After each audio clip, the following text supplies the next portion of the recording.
Here's the assignment guys. So SP32 nagamit ang PHT11 sensor, OLED, lead, and buzzer.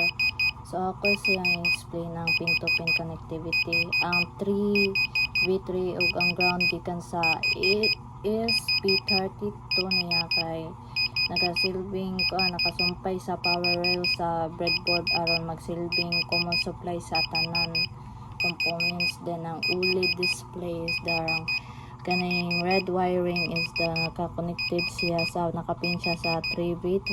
Then the black one is the ground to ground siya. Then the gray one SCL kay nakakuan siya sa D22. Then the violet, the wire one kay SDA, nakapin siya sa D21.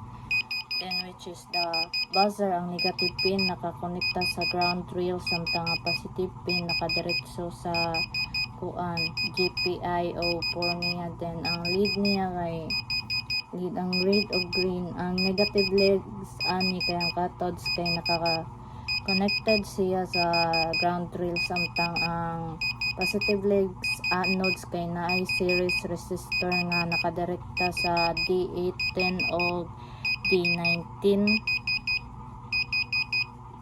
Then DHT11 sensor, ang iyang data pin nakakonekta direkta sa dito sa ESP32 para sa temperature o humidity readings niya. So mao kini ang kinatibuk ang wiring o connectivity sa among circuit. So that's all.